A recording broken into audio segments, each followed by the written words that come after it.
peuple de Dieu, il faut les menacer un peu. Voilà. On ne va pas en parler, on est en train de filmer.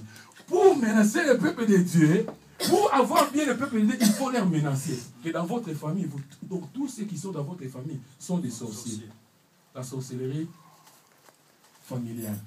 Ça, ce sont des menaces, bien-aimés. Quand on va te dire tout ça, ça va toucher au moral, à ta conscience, et tu vas haïr ta mère. Elle qui t'a nourri dès ton enfant, jusqu'à ce que tu as 50 ans, elle n'a jamais mangé je ne sais pas, même les doigts de ta vie, mais à 50 ans, on est tenté de te dire que ta mère est sorcière et tu chasses ta mère de la maison.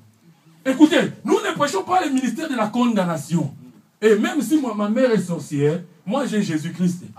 Si elle est sorcière, moi aussi j'ai sorcier en Jésus. Amen. Donc elle ne peut rien me faire, bien-aimé. Mais la Bible dit ceci. Nous prêchons le ministère de la réconciliation. C'est ça. C'est ça le ministère de l'Église. L'Église ne prêche pas la condamnation. On n'est pas là pour condamner. Parce que la Bible même me dit, ne jugez point. Donc je ne suis pas venu vous juger, bien-aimé. Mais je suis plus venu pour vous prêcher le ministère de la réconciliation. Or, le ministère de la réconciliation sert à quoi? C'est ce que Malachie dit dans Malachie chapitre 4, dans le verset, chapitre 6, verset 4.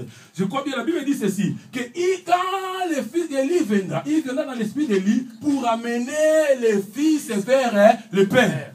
C'est ça. Pour amener le Père vers le Fils. C'est ça. Le ministère du Christ, c'est ça. Il était venu nous ramener vers le Père. Donc nous, étant les ambassadeurs de ce grand roi, étant les ambassadeurs de ce Jésus, nous sommes venus et nous sommes là pour ramener les cœurs des enfants vers le Père. C'est ça notre ministère. Alléluia. Amen. Donc nous ne sommes pas là pour menacer les enfants de Dieu. Nous ne sommes pas là pour séparer les enfants de Dieu, mais nous sommes là, bien aimés, pour ramener les cœurs de ceux-là qui sont partis. Bien aimés, les grands péchés de l'homme sur la terre, la mort qui est hontée sur cette terre, ce n'est pas le fait de mourir avec le sida. Si je meurs avec le sida aussi meurt avec moi. On parle ensemble. Mais ce qui est honteux sur la terre, c'est le fait de mourir sans avoir réconcilié avec ces grands rois. C'est lui qui t'a créé, il te connaît bien, il connaît tous les dieux de toute ta vie. Là où il y a les birins, là où il y a les condensateurs, il connaît tout. Mais si tu meurs sans se réconcilier avec lui, tu es honteux de toute ta vie. C'est ça. Donc, notre ministère que nous prêchons le ministère de la réconciliation. C'est ça. C'est ce que Dieu a mis à nous. Nous ne sommes pas là pour condamner le peuple de Dieu. Nous ne sommes pas là pour incriminer le peuple de Dieu ou menacer le peuple de Dieu, mais nous sommes là pour montrer le peuple de Dieu les chemins de retourner vers le Père. C'est ça la mission de Jésus. Il n'était pas venu pour condamner le monde. C'est pour ça ces jours-là, quand on a amené la femme adultère auprès de ces grands rois, il était là, il a regardé la femme adultère. Écoutez, c'était même l'injustice parce que ces jours-là, l'homme qui avait couché avec la femme n'était même pas là. Oh bien aimé, c'est ça, le monde est toujours injuste. C'est ça, ils ont amené la femme et l'homme n'était pas là. Mais quand Jésus a regardé la femme, la Bible dit, il écrivait et tout le monde était parti. On ne va pas prêcher sur cela. Mais quand il a regardé la femme, il dit à la femme, qui t'a condamné? Il dit, personne. Il dit, moi aussi, je ne te condamne pas. Mais va et ne pêche plus. C'est ça. Il a voulu seulement montrer à la femme, ce que tu as fait c'est mal. Mais je ne te condamne pas, mais ne le répète pas. Parce que quand tu le répéteras, tu seras condamné. C'est ça. Nous prêchons la réconciliation. Nous ramenons le peuple de Dieu vers son Dieu. C'est ça. Nous sommes à la fin de l'année, peut-être, durant l'année, ça fonctionne. Durant l'année, il n'y avait pas une bonne réconciliation, il n'y avait pas une bonne relation entre toi et ton Père. C'est pour cela, Dieu veut que nous puissions vous parler de la réconciliation. Je dis que la réconciliation, elle sert à ramener l'unité. La réconciliation, elle sert à ramener la paix. La réconciliation, elle sert à ramener l'attente. La réconciliation, elle sert à ramener la force dans le foyer. Bien, mais il y a beaucoup de foyers. Et tous ces foyers ne fonctionnent pas. Pourquoi? Parce qu'il n'y a pas la réconciliation. Il n'y a pas la réconciliation, bien-aimé.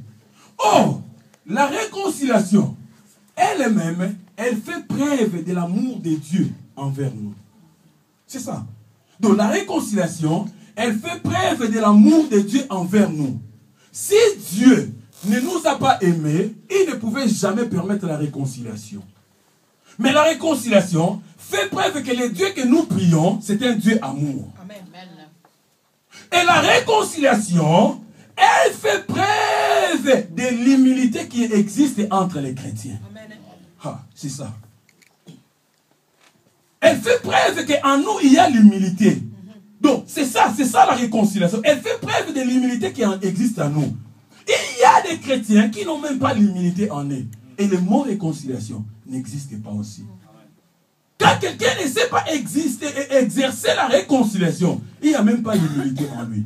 Donc, ces petites choses, les gens l'ignorent, mais c'est important dans l'église de Dieu. Bien, mais pourquoi pouvons-nous parler de la réconciliation? Si nous voulons bien rentrer dans les jardins d'Éden, nous pouvons bien comprendre que dans les jardins, Dieu descendait et Dieu causait avec l'homme. C'est ça, c'est ce que la Bible nous dit. La Bible dit tous les soirs, Dieu descendait et il causait avec l'homme. Tout était parfait. Tout était très bien. Mais la Bible dit, après un temps, l'homme a péché. Et quand l'homme a péché, l'homme a fait du mal à son créateur. C'est ça. Dans Genèse chapitre 6, verset 6, il y a quelque chose que la Bible dit. Moi, je crains ce verset. La Bible dit, Dieu s'est repenti d'avoir fait l'homme. Quelque part, on peut dire que Dieu n'est pas juste. Parce que c'est lui qui avait créé l'homme, mais il s'est repenti pourquoi il avait créé l'homme. Donc, pour dire que le choc de ce que Adam avait fait à Dieu, c'était grave. La Bible dit, Dieu s'est repenti d'avoir créé l'homme et tout ce qui existe. Pour dire que ce que Adam avait fait à l'homme, cela vraiment lui a déplu à 100%. Et raison par laquelle la Bible dit ceci, quand Dieu chassa Adam et Ève dans les jardins, il n'a pas laissé son jardin vide. Mais quand il a chassé Adam et Ève dans les jardins, la Bible dit à la porte du jardin, il a mis des chérubins. Et ces chérubins, ils n'étaient pas là seulement en verre, mais ils étaient là avec des épées flamboyantes. Et la Bible dit, ils balançaient ça comme ça, afin que si Adam tentait de retourner, il va être coupé. Alléluia. Amen. Donc, pour dire qu'il y avait, donc c'était une relation coupée. Dieu les a chassés du jardin. Et dans la porte du jardin, il a mis ces chérubins pour empêcher Adam de retourner et d'aller prendre l'arbre de vie. Mais Dieu était déplu par rapport à la réaction d'Adam. C'est pour cela, là, il y a eu le brisement d'une relation. Il y a eu la mésentente et la séparation totale. Or, si nous pouvons rentrer dans la réalité de la Bible, Dieu a toujours collaboré avec l'homme. C'est ça. Dieu a toujours collaboré avec l'homme. Voilà les grandes raisons aussi de la réconciliation. Dieu, regardant l'homme qui était loin de lui, regardant l'homme qui était mort par ses péchés, regardant l'homme qui était incapable, parce qu'il dit à l'homme, c'est à ta sière que tu auras à manger. L'homme était dans la souffrance qu'il pouvait vivre jusqu'à aujourd'hui où nous sommes. Mais la Bible dit que Dieu était en Jésus, il venait pour réconcilier le monde avec lui. Pourquoi? Le livre d'Ecclésiaste nous dit quelque chose. Dans le livre d'Ecclésiaste, dans le chapitre, je crois, 4, et dans le verset 9, la Bible dit ceci, dans l'Ecclésiaste, la Bible dit ceci, de vaut mieux qu'un. C'est ça, c'est ce que la Bible dit. La Bible dit, de vaut mieux qu'un. Donc, c'est ça. Dieu avait compris qui devait collaborer avec l'homme. Qui devait être avec l'homme.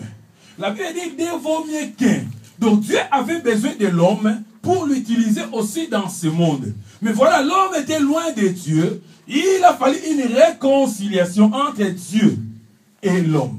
Ça, c'est une relation entre Dieu et l'homme. Mais le même chapitre, dans l'Ecclésiaste du jour, si nous descendons, la Bible dit ceci, que les fils à 3 cordes ne se rompent jamais. Voilà, là c'est la relation maintenant de l'homme. Bien, mais l'homme a besoin aussi de quelqu'un. La Bible dit, deux vaut mieux qu'un. Pourquoi? Parce que quand l'un est froid, l'un est chauffé. Voilà, nous avons besoin de quelqu'un à côté de nous. Et la Bible dit, les fils à 3 cordes ne seront jamais. Dans notre relation, nous devons mettre la 3e personne qui s'appelle Yehoshua Messia. Voilà, nous avons besoin de la réconciliation entre nous bien-aimés. Si je peux négliger mon pasteur aujourd'hui, peut-être demain j'aurai besoin de lui. Voilà, la réconciliation est très importante. La personne que tu négliges dans ta vie, peut-être elle sera la personne importante les jours où tu auras besoin de lui. C'est ça. C'est pour cela que la Bible dit, après Jésus, il est le secours qui ne manque pas au temps de la détresse. Ah. N'est-ce pas ça?